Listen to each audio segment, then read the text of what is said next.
Welcome back. We hope you're finding today's summit insightful and engaging. I'm Chris Paoli, and I'll be your moderator for this second session. Before we get started, another huge thank you to our sponsor Rubrik for supporting this summit and this community. Our next session is called Future-Proofing Cyber Resilience, Automated Recovery, Intelligent Threat Mitigation, and Beyond. And we're thrilled to have John O'Neill Sr. here to share his expertise. During his 30-plus years in the IT industry, John O'Neill Sr.'s roles have ranged from software architect to senior executive consultant to author.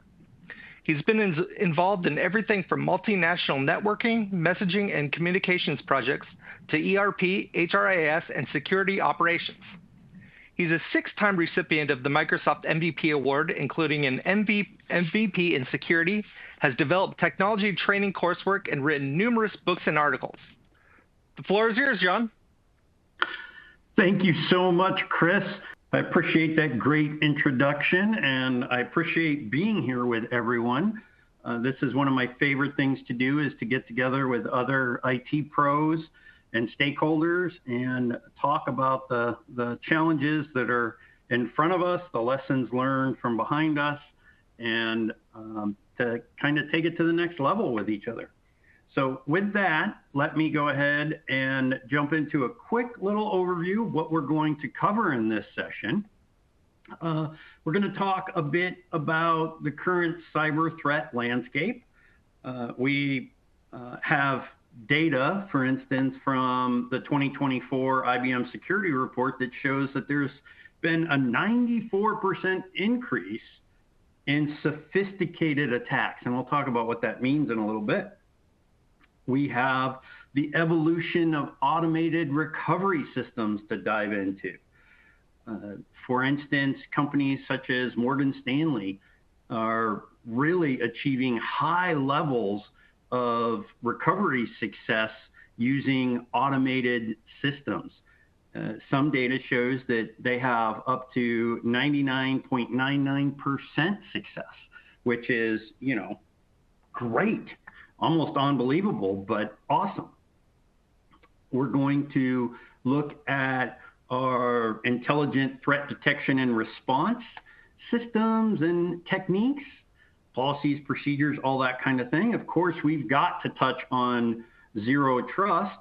I know a lot of us maybe are a little bit overdone with talk of zero trust over the past few years, but it is still as relevant and foundational a concept as it ever has been. So we'd be remiss not to talk about it.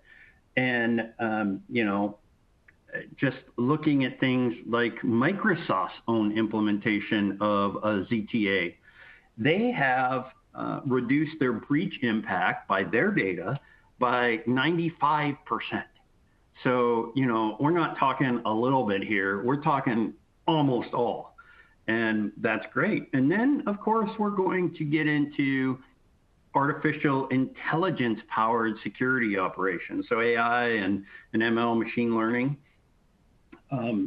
This is really important to all of us. We see a lot of this in use, particularly in financial markets. For instance, MasterCard says that they're preventing $20 billion in fraud annually through AI analysis, right? And that wasn't even a thing a few years ago for them. So it's a great evolution. Well, with that kind of overview, let's jump right into looking at what we've got going on in the 2025 threat landscape here. So, ransomware as a service. We've talked about this a number of times over the past few years, but it's continuing to evolve. And this is, where we have organizations, and they can be criminal organizations, they can be individuals. There's actually marketplaces for this where they've developed the tools and techniques to deploy and execute ransomware against organizations, and they sell it to folks. Sometimes for an outright payment, other times for a percentage of the ransom gain. It doesn't really matter what their payment is. The fact of the matter is they're empowering people without the sophistication to develop ransomware to actually become ransomware criminals. And it is continuing to evolve. I mean, Lockbit 4.0 caused over $300 million in damage in the financial sector in Q1 2024 alone. So in a 3-month period, at the beginning of last year, we saw almost approaching $500 million worth of impact to one sector. That doesn't include, manufacturing and all the healthcare and all the other industries that are affected by ransomware as a service. So that's important to understand as one of the things we have to really focus on preventing and establishing resilience against. We have, of course, many new AI-powered attack vectors. So, the attack vectors conventionally were pretty easily identified once they, became apparent, and then prepped against and trained against and all these different things. And they took some time. So we didn't see like rapid evolution of new attack vectors. Well, now with artificial intelligence doing it, we see radical rates of new attack vectors coming out. And they're, of course, learning from themselves, from their successes and failures and that sort of thing. So, this is crazy because we see things like the AI attack chain that went against Deutsche Bank, however you pronounce that. I'm not a great pronouncer of that. But anyways, there were millions of dollars that were at risk there. And luckily they had some good defense mechanisms to help fend off it being worse than it actually was. But the fact of the matter is it's there and it's growing. Supply chain. This is something that, we really started talking about a couple years ago with the SolarWinds attack, but, it's become much more sophisticated over the course of 2024, and it's expected to gain even more sophistication in 2025. Just look at the NVIDIA software compromise, right? How many of us use NVIDIA solutions in the computers in our environments? And it doesn't really matter what sector you're in. I'm pretty sure we all have computers with NVIDIA GPUs in them somewhere in our organization.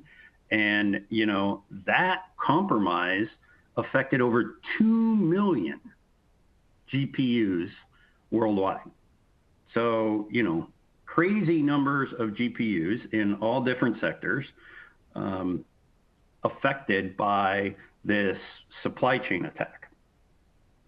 Cloud attacks.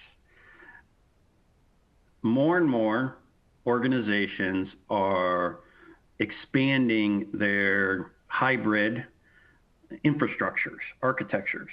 Almost every organization, certainly I would say 99.999% of the ones I deal with through consulting are in a hybrid mode where they have some resources in the cloud and some on-prem, and they tend to be expanding those cloud resources. Nobody really, is doing lift and shift like we talked about 5 years ago or whatnot, unless, you're kind of greenfield, new organization, that sort of thing. But in any case, those of us that are moving to specifically infrastructure as a service, where, we're running cloud-based VMs and networks, firewalls, that sort of thing, well, we're seeing a lot more cloud native attacks going on at these things. For instance, AWS reported a 400% increase in the amount of sophisticated, what they consider sophisticated cloud native attacks. So that's crazy. First off, I'm not a big fan of, the greater than 100% thing, but we get it. 400% increase. And then finally, let's talk about infrastructure as a whole, on-prem, that sort of thing. And I want to drill into specifically the infrastructure that really drives our lives. So power, water, wastewater treatment, trucking for food delivery, all those kind of things. Things that we saw how delicate they are during the COVID epidemic, where, things started to break down and people had to live life without toilet paper for a day and a half. But anyways, I would digress. We can look at a recent breach in Singapore where the attacker actually got into the water distribution system and attempted to manipulate the pH level. Imagine the real world impact of something like that, where a ransomware attack or a cyber attack could disrupt the quality of water for a large swath of a geographic region, or, disrupt water treatment, so sewage plants, shut off power. I mean, there's just crazy amount of things. And, we all like to convince ourselves that, this isn't really a big threat or whatever. I want to remind you that, at least in the U.S., many of the nuclear power plants are still controlled by COBOL-based systems. So let that think in for a minute when we talk about resilience to attack. All right. Now we get into the good stuff here, our evolution of automated recovery. So the first point in the title of this session, automated recovery, right? Let's, kind of walk through some of these things quickly. And we're going to talk about, next-gen, air-gapped, orchestration. And I'm going to spend a bit of time really diving into immutable, because this is a very important, but also a possibly dangerous, when implemented wrong, technology solution. So next-gen backup, what do we have there? Well, we have organizations that we can look at as key examples, such as JP Morgan, right? JP Morgan Chase, the financial sector, again, coming into play here. And their next-gen backup and recovery solution has them achieving a 15-minute recovery time. So the RTO here is crazy good and very important for them, because they're dealing with transactions and customer service facing systems and everything else that, when they're down, they cost millions and hundreds of millions of dollars every minute. So that's really important that we continue to evolve those things. I'm going to skip over immutable and come back to that and jump into air-gapped. And this is really important because, we've all seen the data about ransomware and how attackers are in the system for over 200 days on average, basically moving horizontally and vertically through all the different systems so that they can shut down as much as possible. And this ties to the immutable storage, but it's a bit different when we are talking about air-gapped recovery systems. What I'm really talking about here are systems where we have in place a cold site, warm site type environment, although in many cases it's virtualized, but it is completely independent and has no physical or logical connectivity to the primary data centers and systems, cloud resources, all that kind of thing. Why is that important? Because as you clean things and recover things, you need a known, safe, secure place to put them. Otherwise, you're just putting them back in to get reinfected and that sort of thing, right? it's kind of like jumping into a nasty pond and getting a sinus infection and clearing it up and then deciding to go swimming in that same nasty pond a week later. It doesn't make any sense. So we need to, go swimming in a nice clean lake in that case. And we have examples here where we're really looking at what is the recovery success rate. In other words, the rate at which once we recover it, it stays recovered. It doesn't get reinfected or re-ransomed, however you want to look at it or say it. And we have organizations that are achieving up to, that 5 nines of recovery success rate in 2024, and we expect that to continue in 25. Failover. It isn't enough for modern organizations to, have a playbook where they kind of start flipping through pages and manually going down a checklist to fail over. That's the way we've done it in the past. Of course, that's the way that, the Apollo missions, they did. Apollo 11, for those that are space history buffs, when they had their emergencies, right? They worked through checklists and that sort of thing. Well, the problem is that takes a lot of time. Time is money, and time is system availability for things like critical infrastructure and that sort of thing. It's the one resource that is almost the most valuable to us is time, because everything else flows from it. And therefore, we really need to automate the failover so that when something happens, we know that minimal time is taking place between when that happens, when the event occurs, and when we fail over to our other mechanisms. I deal a lot with Microsoft Azure, and there's a great case study on BMW's Azure Site Recovery implementation, where they have, using automated failover mechanisms and configurations, achieved a 99.999, so that 5 nines of availability that everybody seeks. And I mean, 5 nines has been talked about as the holy grail in manufacturing for decades. We can use the same metric in IT.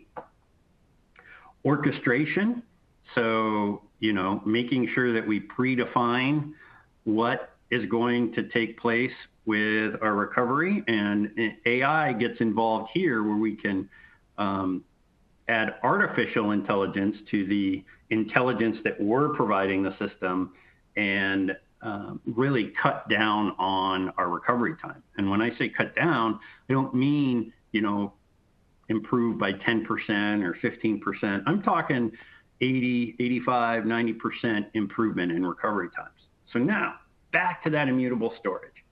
And my favorite example of this right now is Netflix, because they protect over 100 petabytes of data, crazy amounts of data, right? And their storage implementation, according to what they report, has had 0 compromises of the storage system itself. So I'm not talking about other systems at Netflix or that sort of thing. I'm talking about the storage system itself.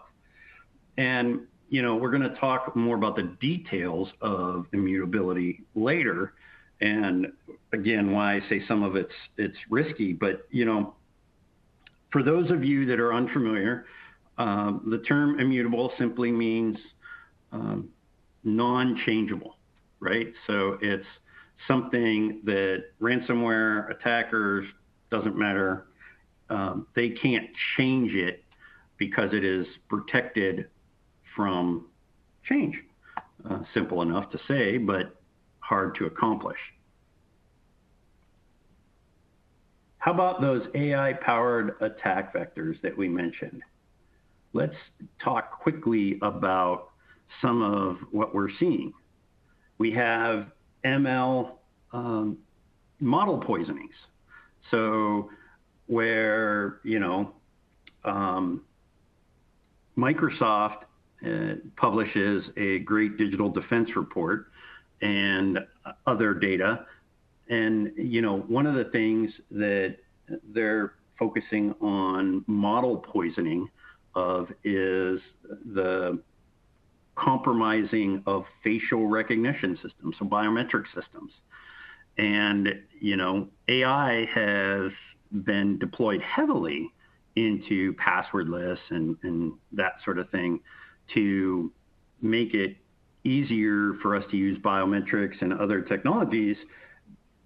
But the problem with that is those models that AI is learning from, if an attacker can get in and poison them and tailor them, they can actually teach them to do the bad thing. And that's an attack vector we really didn't have to worry about before. The AI solutions, now we're going to talk about a positive. So on the opposite side of the attack in the defense area, we have vulnerability discovery, right? How do we protect against something we don't know? And I've said that for years. When I first got into IT team management, one of the little quotes that they would always throw back at me that I would use constantly to the team was, it's not what you know that tends to get you in trouble, it's what you don't know.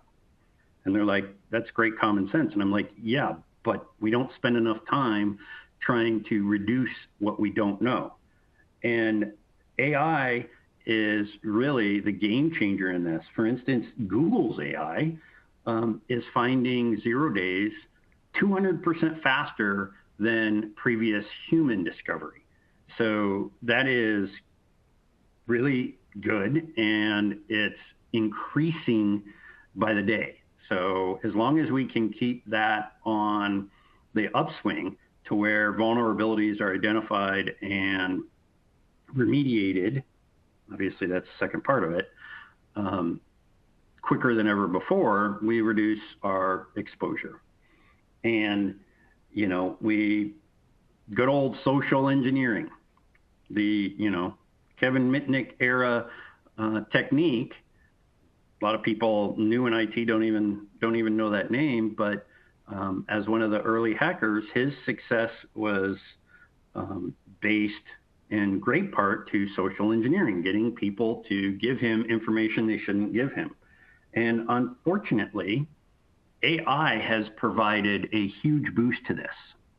I don't know if you've gone out and played, any of you, with some of the sites that are available, but there are tools out there where you can use AI to create videos of yourself, to replace your image with another image, that sort of thing. And let's talk about how this is done. Well, we have this scenario where we have, the CEO and those emails that would always come out, the phishing emails to get people to, buy me gift cards and send me the numbers and everything else. Well, hopefully we've trained our users to avoid a lot of those.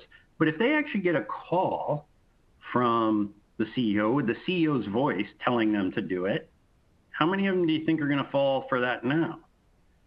And we have actual recorded proof of where an AI system took less than 3 minutes worth of audio and was able to produce a perceptually indistinguishable audio of that person saying what they typed in, what the attacker typed in. So essentially, I call up and talk to the CEO, whatever, telling him about a charitable organization or, new product, however I get through to that person, and I record some audio of them. And now I can AI generate audio that, sounds like him asking somebody to go get gift cards. And, I expect that that's going to be a big problem for us in 25 and 26 because it's not just audio. We now can do it, like I said, with video. So let's go away from the phone call. What if they were to get a, Teams call or FaceTime, whatever, and it's actually a video of the CEO, looks just like them, moves just like them, sounds just like them. They're going to fall for that. And we need to be able to defend against that. Unfortunately, right now, I don't feel like there are as good as developments in the protection side as there are in the attack side. So we really need to keep an eye on that. And that goes right along into the behavior mimicking and, password cracking.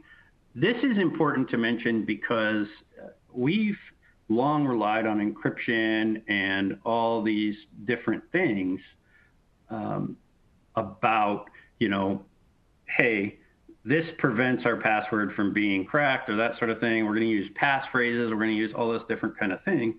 Well, as quantum computing is developed, we're not there yet, but that is like the current holy grail for AI teams is to develop true quantum computing. Well, we've already seen that a quantum AI hybrid cracking system can essentially crack 64-character passwords in hours. So, this is a real problem because we're still fighting users to get them to not reuse passwords and do proper password hygiene. And we're going to get into where even those that have tough, long passwords are going to be at risk. So this is where passwordless really comes in. I'm going to speed it up here a little bit because we got a lot of ground to cover yet. And I'm going to look a little bit at supply chain attack prevention. We've got a lot of things going on from risk assessments, Pfizer, healthcare. They are currently using intelligent systems to assess more than 10,000 suppliers automatically and regularly. So, it's not good enough to just do a one and done assessment of your supply chain. You need to continually be revisiting this. This requires a lot of care and feeding, and this is where automation really comes in to help. And, vendor security requirements. This is a big one in 24 and for 25, as far as I'm concerned. Our organizations need to start documenting, putting pen to paper, whatever you want to say, the requirements we have for our vendors when it comes to cybersecurity. For those of you that know, I do a lot with cyber insurance, and I can tell you that many of the underwriters are starting to require that you have vendor cybersecurity requirements that meet or exceed their expectations for you. And that's a big one. Example there, AMD. Talked about NVIDIA, might as well talk about AMD. They have a vendor security program that they've been implementing and evolving, and they tell us that it's achieving a 98% compliance rate within their supply chain. So that's huge and very important to, safety and success in the future. Now, remember we talked a bit about cloud infrastructure security when we talked about what we were going to cover today. And, this is kind of where the rubber hits the road, because I'm going to use the analogy of, the infrastructure are the highways and byways that power our IT systems. So might as well, mix metaphors and euphemisms and all that kind of thing. But anyway, identity and access management. I am this is one of the areas where I see organizations really fall short, right? They're really falling short in what they need to do to properly make sure that they're verifying and controlling who's accessing the system, when, how, for how long, all those kind of things. So that's super important.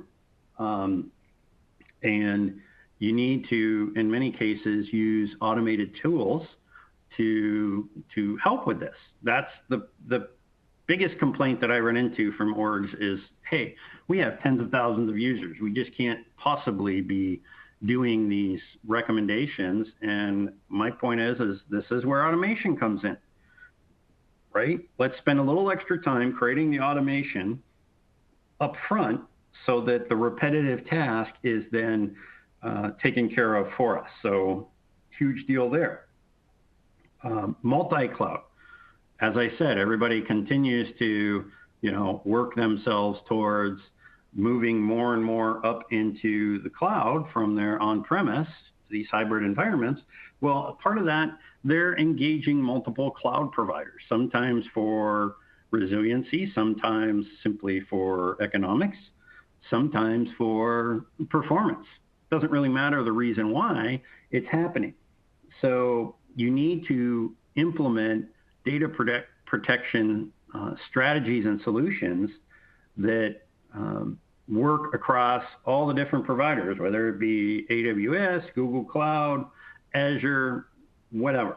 And, a good example here, Airbnb uses a unified encryption methodology across their resources that are deployed in multiple cloud providers. So that's a big one there. Critical infrastructure. Remember, I kind of really focused on this when I talked about our power, water, those sorts of things. So I do consider this really important because we're seeing a proliferation of IoT type devices in the industrial environment, and a lot of the industrial engineers, whether they be mechanical, electrical, whatever, are not security focused. So everybody remembers when Bill Gates and Microsoft made the big promise to be security first and that sort of thing. I mean, that was a long time ago. Unfortunately, it didn't extend out into our industrial operations, and that makes them one of the weakest points in our infrastructure. And it's crazy to think about because it seems like an oxymoron. If you're a power grid, a utility company, your ability to provide power is the most important thing you do. Well, if the industrial systems are compromised and affected by an event, you're not doing that. And it goes right to commercial organizations too. You're a manufacturing organization and your machines aren't going up and down anymore because the automation driving them has been compromised, right? Warehouses, forklifts now all use these little IoT devices to keep track where they are and where inventory is and how to move so we can move faster and better than ever before. Well, you shut that down and you got a big problem. So what do we do there? Well, we're starting, luckily, to see some systems being developed. GE is a big provider of industrial IoT solutions, and they currently have a framework that is protecting and securing, over 1 million devices of their newest devices, keeping them, at a high level of uptime. Not 5 nines yet, but 3 nines, and that's plus. Huge caveat there is that they tend to only focus on the new ones, and not many organizations, none that I know of, are able to run out and drop tens of millions or hundreds of millions of dollars to just replace the industrial control systems they have simply because, oh, well, the new ones have security and the old ones don't. The cost benefit analysis just isn't there. And that, that's not a sale to the board or the C-suite that I've seen successfully happen.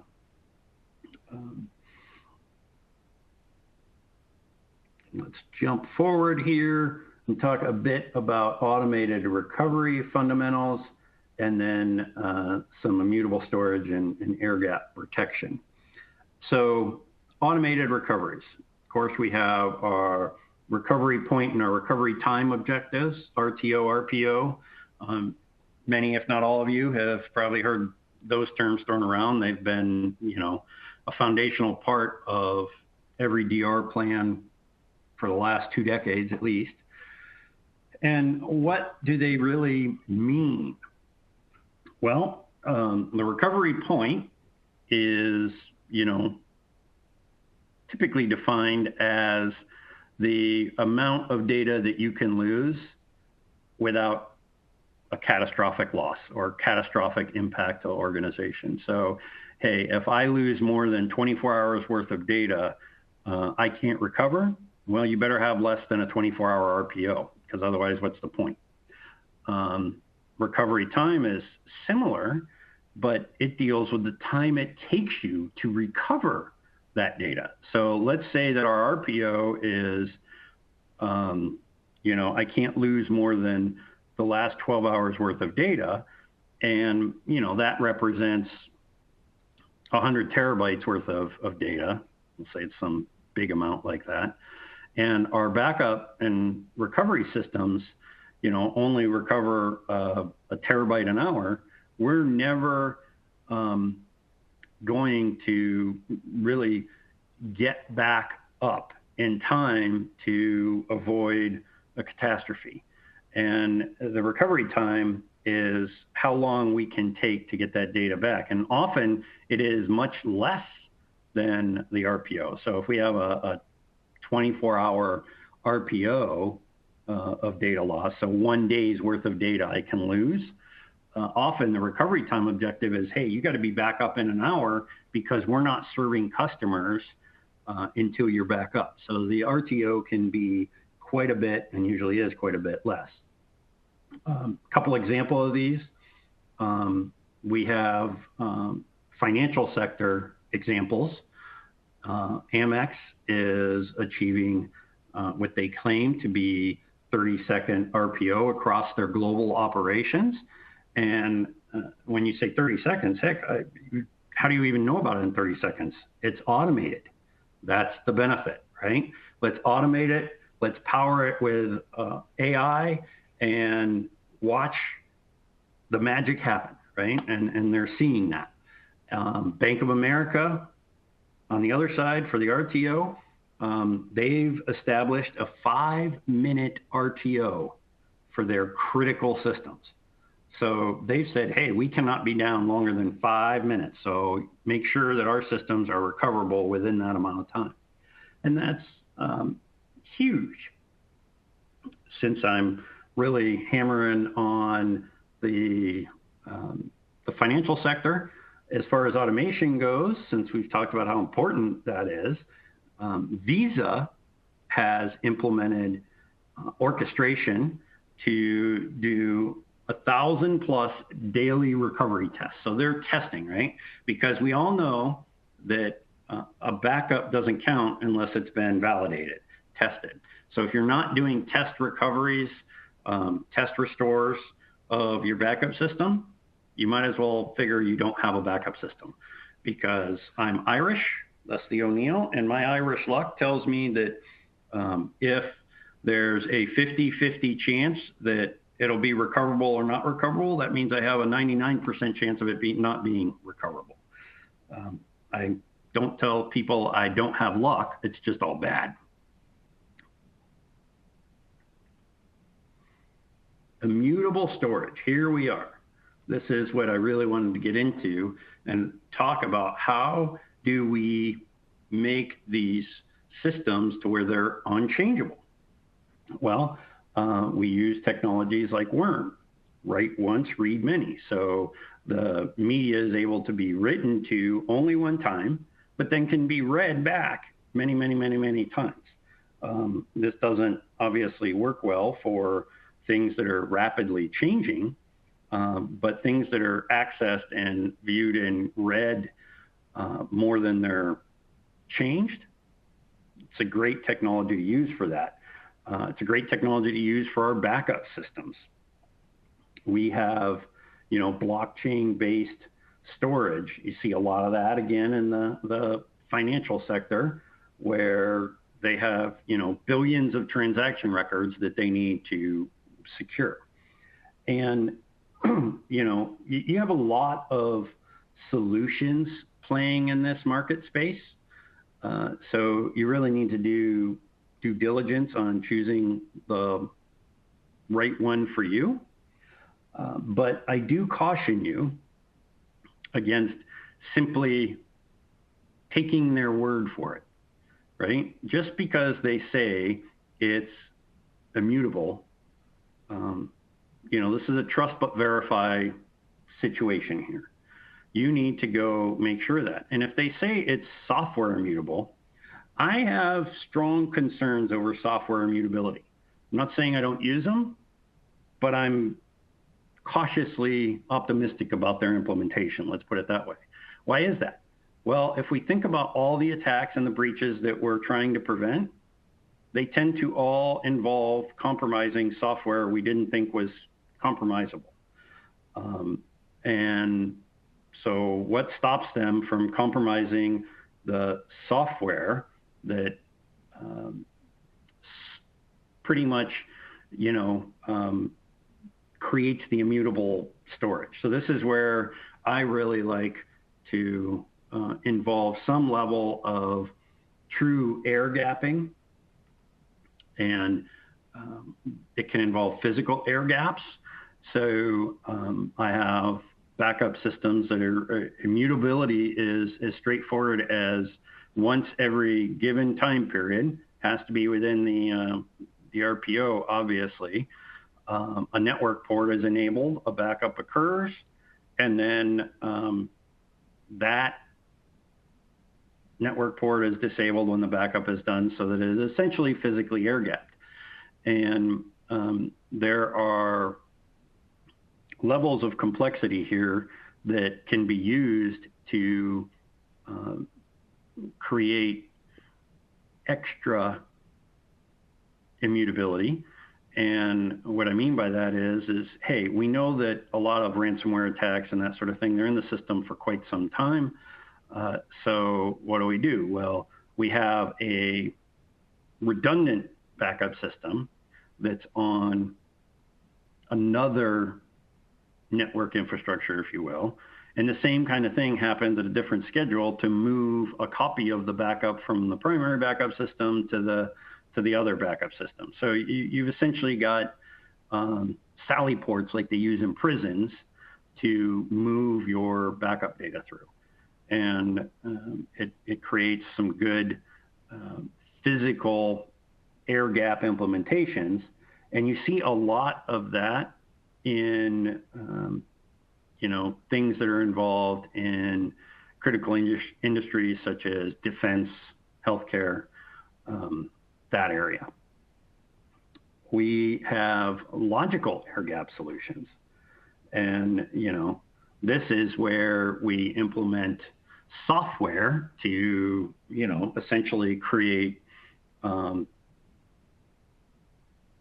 separation between our production data and our DR data or our replicas, that sort of thing. Don't forget, you got to protect the transfer protocols and the things you use to move them. So we can't just protect our data at rest. We've got to protect it while it's being transferred. And, this typically involves creating or implementing a secure transfer framework so that the data can't be changed while in flight. Remember, the chain is only as strong as its weakest link. So you have to think of every link that's in your change from cradle to grave, if you will, and make sure that they are all just as strong, or plan for your breach to center around the weakest one. That's your overall strength is simply the weakest link. Mentioning ZTA earlier, I want to dive a bit more into that, just because a lot of this is a reminder, but it's worth reminding. My feeling is, when it comes to zero trust and zero trust architecture, you really need to never trust and always verify. So this isn't trust but verify. This is never trust. I always assume breach. I always assume attack, right? And I always verify.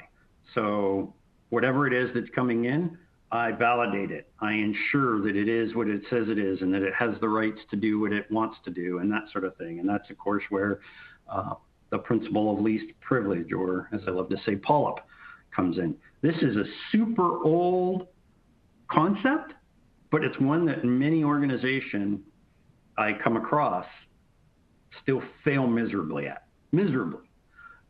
And usually there's some excuse of, well, I'm not going to tell the CFO that they can't have access to everything, or I'm, too overworked. I just need to give admin access and let it run away. I've had this argument for years with developers, and it is more important than ever now.